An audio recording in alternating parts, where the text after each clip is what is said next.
Are we having a fast this Friday because we ate too many donuts and latkes on Hanukkah? If that would be the case, we should have fasted already a few days ago. So what is this fast coming up? So before I explain it to you, let us first say Tehillim, chapter 100, thanking God for all the wonderful good things, including the miracles. And the final miracle, the coming of Mashiach. Let us give some tzedakah. And let me explain what I'm talking about. The number 10 is a very important number in Judaism. It represents perfection, holiness, sanctity. As an example, when we're talking about a person, the person is made up of 10 sefirot, just like God. God has those 10 attributes, and we are compared to him with Tzelem Elokim. We also have those 10 sefirot, Chachma, Bina, Das, etc. The 3 intellectual and the 7 emotive ones, which also are called divine emanations. God created the world, Aseret HaDibrot, 10 utterances. He gave us the 10 commandments. On the negative side, if you can call it this way, the Egyptians, they received the 10 plagues. 10 tests that we had in the desert. The Beis Hamikdash has 10 levels of holiness. Yom Kippur is the 10th day of the month.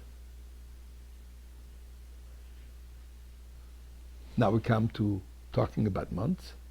When we take the year on the monthly cycle, starting from Nisan, Iyar, Sivan, Tammuz, Av, Elul, Tishrei, Chesed, Kislev, Tevet, the month that we're in now, the month of Tevet, is the 10th month of the year. Now, the 10th month, on the 10th day of that month, which is obviously a very auspicious, a very special day, this is when we have the fast of the 10th of Tevet, which indicates there is a very extra level of holiness in this particular day. What happened? In the year 3336 from creation, which is 425 years before the Common Era, the armies of the Babylonian Emperor Nebuchadnezzar laid siege to Jerusalem. God, in his kindness, delayed the destruction to give the Jewish people another chance to repent, another chance to do teshuvah. And he constantly sent the prophet Yirmiyahu, Jeremiah, to admonish the people. But unfortunately, not only did they not heed his words, but they even imprisoned them. And then, unfortunately, 30 months later, on the 17th of Tammuz in the year 3338, 2.5 years later, the city walls were breached. And then, as we know, the Tisha B'Av, on the 9th of the month of Av, the temple was destroyed and we went into exile. So the 10th of Teves represents really the beginning of the process which eventually led to the destruction of the temple and us going to exile. And therefore we find something very unique about the fast of Asara B'Teves. Every fast, to the exclusion of Yom Kippur, if it comes out on a Friday or on a Shabbat, we don't fast. Why? Because Shabbat overrides the fast.